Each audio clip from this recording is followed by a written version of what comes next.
ヤギ様から盗み取った北斗神拳、とくと味合わせてやるわ。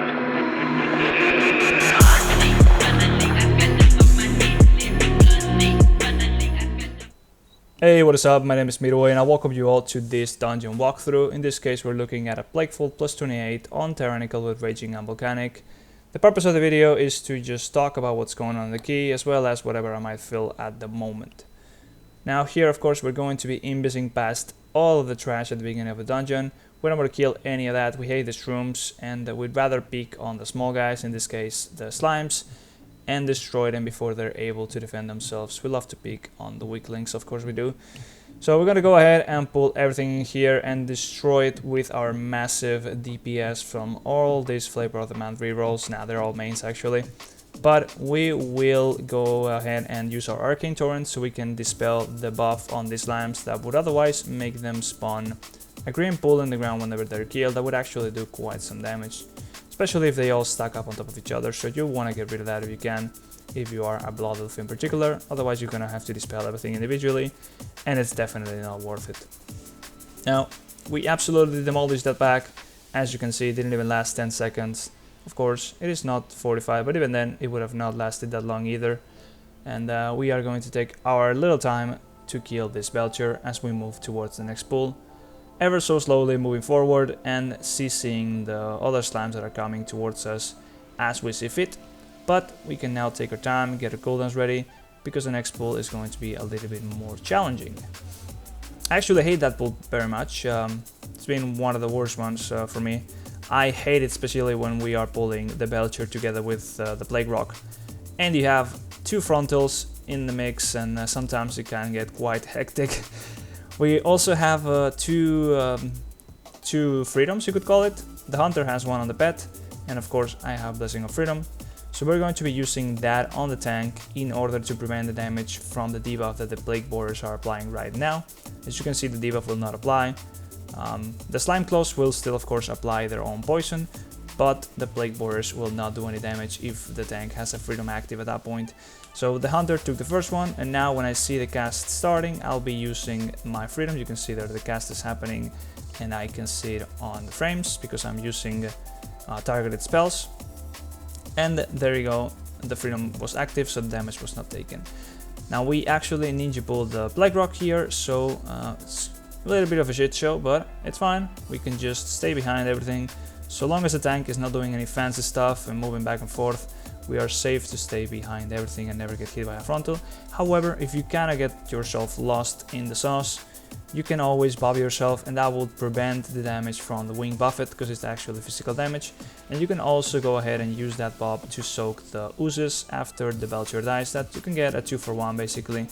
If you just feel like using a bob here, you wouldn't really need a bob elsewhere, since we're going to be playing the boss coming up in a way where we're not going to be taking any damage from the stomps, and therefore we do not really need a bob to prevent that damage.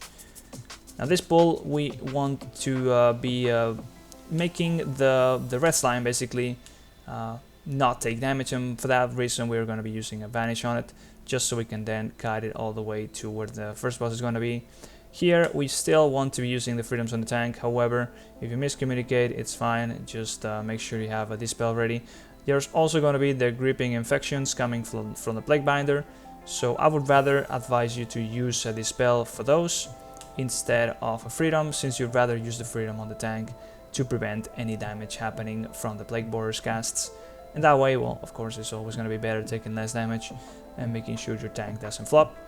And now we're ever so slowly going to be moving towards the first boss area with the red slime, just guiding it and chilling it, or rather just chilling and guiding it. Not much to add here, we're just slowly but steadily moving towards this area. And as I already said, we're going to be line of sighting this first boss. I have a video on that if you didn't watch yet, where I kind of explain how this works, but it's very, very simple. Just want to be killing this slime here so you get the value of the puddle in the ground. Kind of want to kill it closer towards this pillar on the left where the marks are, so you can easily move back and forth and line of sight the stomp. Now we're going to be pulling the boss, and the boss will be guided all the way here. The tank will be standing outside, always taking the stomps, but that is fine. We are all going to be standing on top of this red puddle, and I'll be using all the healing cooldowns that I need to top up people while we're taking a lot of damage from that battle, as we are DPSing and nuking this boss. Now in theory, if you're standing properly behind that pillar, which I was not doing in that case, you would not take any damage from the stomp, as well as not get a debuff applied to you, and therefore the damage that this boss does is way lower. The tank will always get hit, but you can always dispel them afterwards, and in this case we have a monk, so they can dispel themselves from the poison. It is completely fine. As you can see here, all 4 of us, we're standing on the puddle and we are taking quite some damage, but that is fine. The damage from the puddle actually scales with Fortified instead of Tyrannical, because it's coming from an ad, or basically a trash mob. So we are actually taking less damage that we would otherwise be taking if this boss was on Fortified. So yeah, this boss is actually harder in Fortified than it is in Tyrannical for that same reason. Yeah, as you can see, we just move out from the frontals whenever they're happening, and we move back into the pillar whenever the stomp is coming. I'm just gonna stop the comment here because I already got a whole ass video on this, so if you wanna go ahead and watch that instead. I pretty much already covered everything I said there, so yeah, I'll just stop until the boss is dead, basically.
So yeah, as you can see, the boss becomes pretty much a joke once you're playing it like that, and it's quite amusing that it's only being discovered in Season 3 at the very end of the expansion, once we're not gonna be playing this dungeon anymore in Season 4. But yeah, I'm pretty sure this would have been changed if it was in Season 1. We would have seen some changes to it, but anyways, we go into this pack, which I actually also hate a lot, because you have a bunch of these slimes applying debuffs, and we want to be timing our CC as best as possible so we can interrupt and basically stun as much of these casts as possible, so we can stay a melee and do a lot of DPS. Otherwise, you're gonna have to be dispelling a lot and being quick with it, because this debuff does a lot of damage. We have at our disposal Blinding Light, which will only delay the cast by a few seconds, and it's actually more likely going to end you than anything else, unless you properly communicate when you want to be using it, because people will have some other better CC ready, like for example Ring or whatever the stun from the Warlock is called. But other than that, if that's a decently not messy pull, you're going to be just fine. Now once again here, we're gonna have the Plague Binder casting that rooting thing, and in this case we do not really need to be using our freedom in particular for anything else, so we can go ahead and use either that or our dispel for those roots without any fear. Actually, I'm lying. However, we have the slime claws, so we want to be using our dispel for those, taking away the debuff from the slime claws from the tank. So you'd rather use the freedom for the rooting effect from the Plague Binder, and instead save the dispel for the slime claw debuff from the tank. The pull here is usually very simple. Just stand behind the big belcher and you'll never get hit by anything so long as you move away from the sword that's in the ground. And as well here, you can also go ahead and use your bob if you want to be soaking these slimes coming after you kill the... Actually, is it called Belcher? No, it's Blighted Spinebreaker. It's not even called Belcher. Anyways, it's a fat monster, so might as well call it Belcher, why not? Once this is done, we move on to the AFK section of the dungeon, where you just get lay back and watch tank do your thing, or do his thing rather. And yeah, you just want to be using a freedom whenever the slime claws the plague borers are rather casting their rooting effect or slowing effect that's going to be doing damage, so the tank won't take any damage. And yeah, just wait until they explode and everything's just gonna die if the tank does it properly.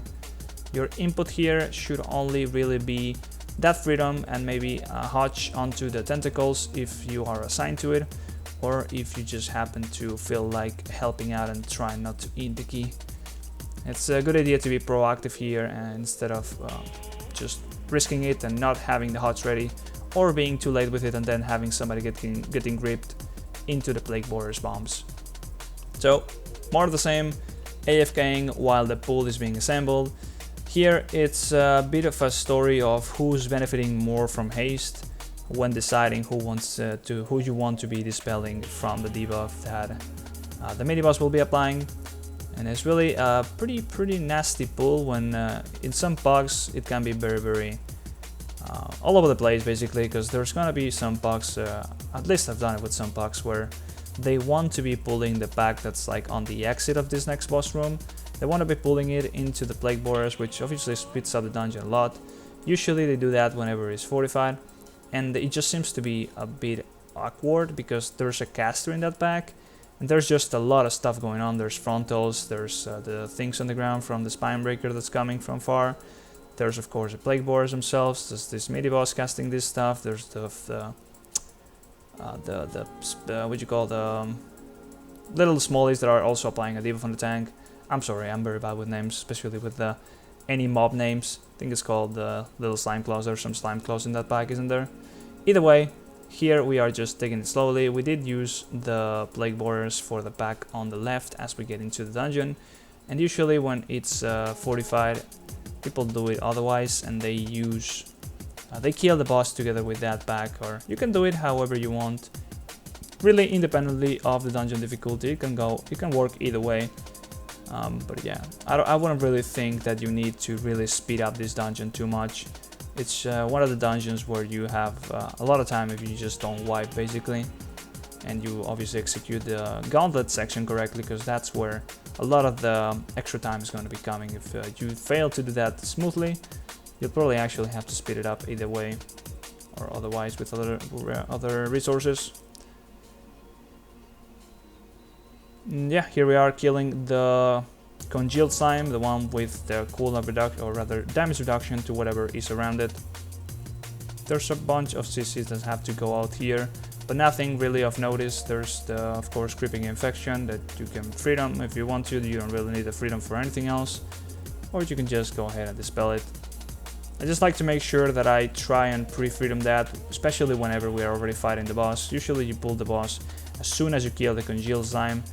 You then pull the red slime and focus it down, and then as soon as it's about to die, you pull the boss, or even before it dies, and then you have somebody flesh crafted and you get the buff. Usually the plague binder will still be around casting some random stuff, and it can be a little bit annoying, so just to get your mind away from having to dispel somebody, I just tend to freedom the tankers or whoever's gonna be targeted by that, and just call it a day, just like that. Well, I didn't even do it, I just dispelled it. You also want to be saving the dispel for whenever the boss here is applying the slime to the tank, whatever that's called. You'd rather have the dispel ready instead of wasting it on dispelling the root. Either way, we use Fleshcraft to get the buff from this boss, and then we just destroy the and proceed to kill this boss, which doesn't really do much besides jumping around. You have to dodge that and then killing the bombs. So I already made a whole video on this boss as well. So basically, if you want to watch in detail what I gotta say about this boss, go ahead and watch it instead. For now, I'll stop the commentary and move on after the boss is dead.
So the boss is toast, and we now move on to my favorite part of the dungeon.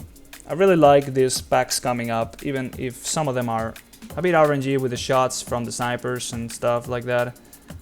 It's pretty healing intensive, especially of course in Fortified, and at the same time it's also pretty chill, and you just get to do a lot of damage while also having some extra jobs like CCing stuff here and there. You want to be using your Arcane Torrent here as well. There's a slime that would spawn a big puddle that would do a lot of damage, and you don't want to have that happen, so you'd rather just play it safe and use Arcane Torrent as soon as you engage this. Otherwise, it's a game of interrupting the Dominator Eyes. You have Hodge and you have Blinding Light, so use those carefully. You also want to deal with the Tentacle, have nobody die to a random grip or something. And yeah, once this is done, we're just gonna go into the middle of this big cream puddle, whatever you want to call it, sea of slime. And I really like this platform. A lot of shit's going on. There's stuff in the ground, there's the sniper, there's the Dominator Eyes, what is it called? Dom Eyes is what my frames are showing. But either way, there's just a lot of stuff going on. The healing is not usually too intensive on Fortified, or rather on Tyrannical. When it's Fortified, the sniper will start doing its thing. If somebody fucks up, of course, and it steps onto the green stuff, or they get hit by it when it falls, that's when they will take a lot of damage. Also raging here, so that can be a problem with snipers. But otherwise, it's a pack where you gotta be careful with where you're standing and just do as much damage as possible. It's a pretty hectic part of the dungeon, but it's a pretty chill part as well, so long as nothing really weird happens. The healing is just a little bit of tank and spank, we could call it. Not too intensive, but not too light, so you can still be engaged and enjoy the ride.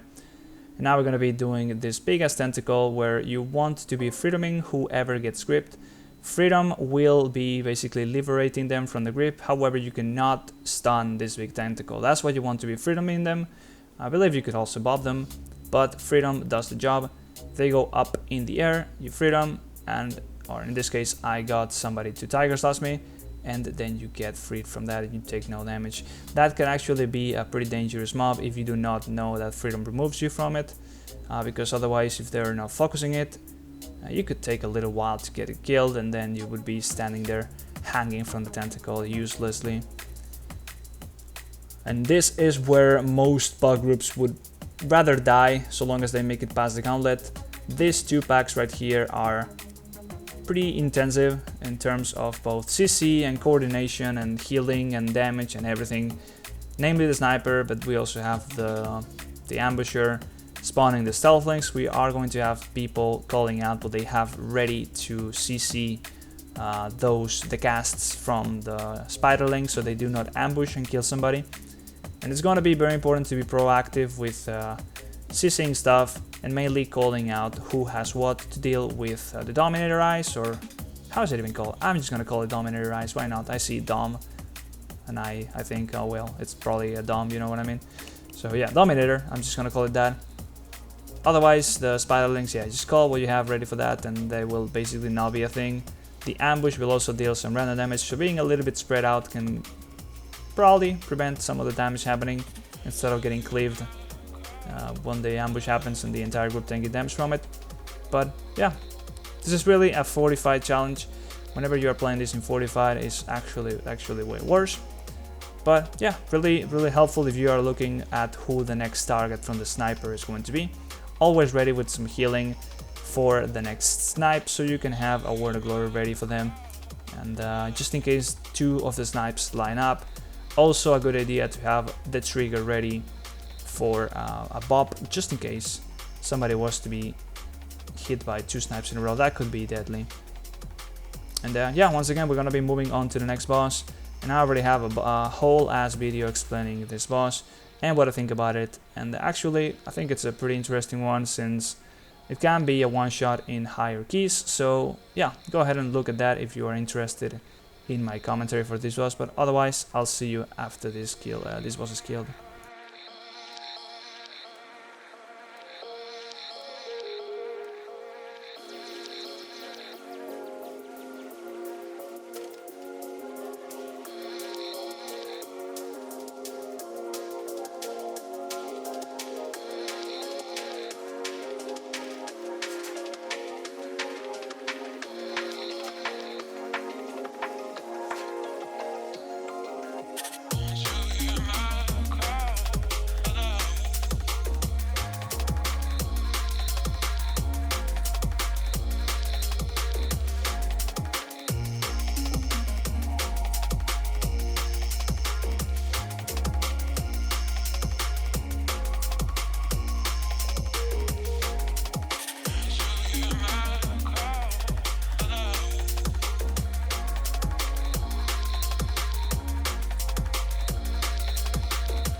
And yeah, now the boss has flopped and we are going into the depths of Plaguefall.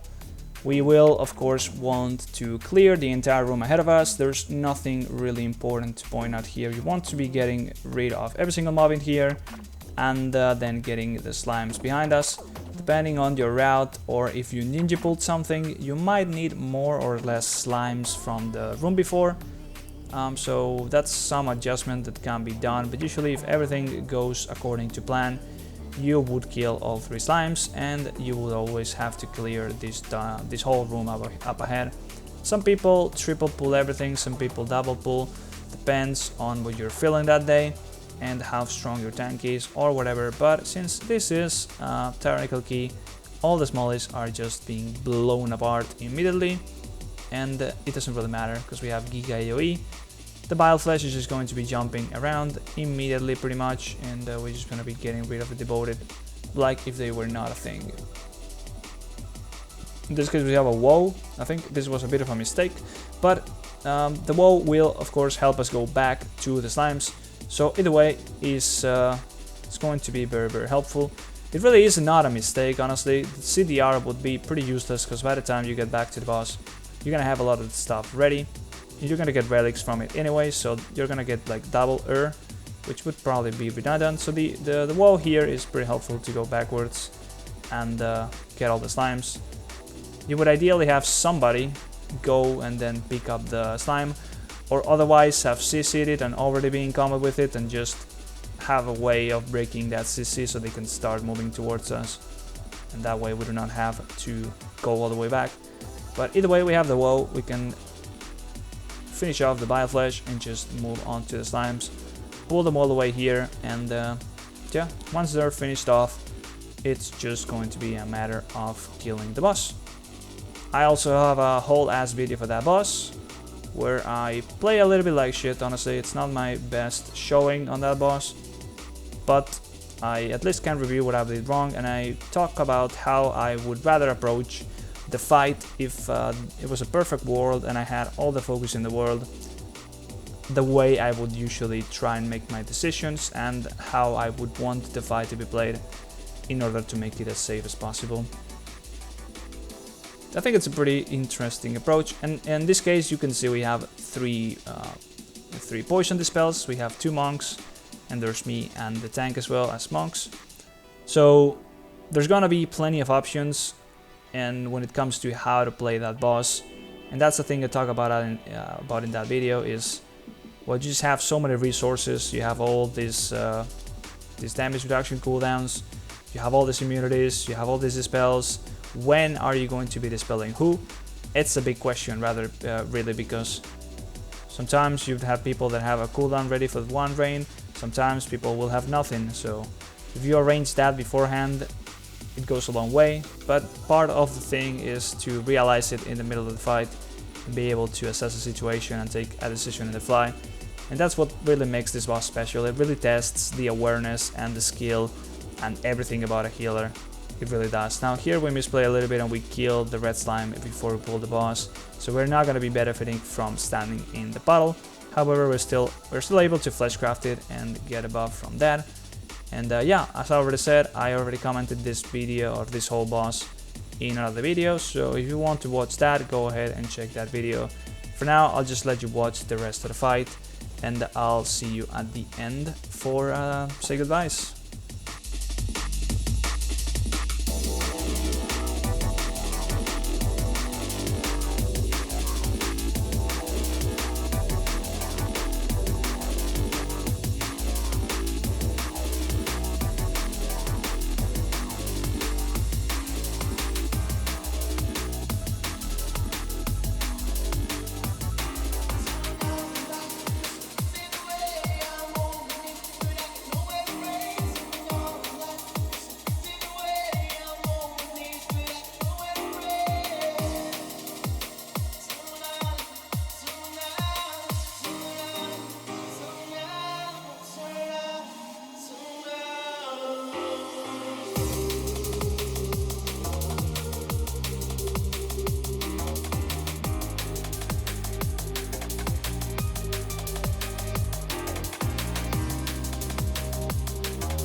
Right, after this shit show of a fight, thank god we had this tank and they were able to not die on us. That's the end of the key, basically. I hope you enjoyed it, I hope you find it useful. Let me know what you think about this format. Once again, it's been a while since I did these commentaries, and I'm not using a camera because I really don't feel like it's gonna add anything. So yeah, I'll see you on the next video. Bye bye!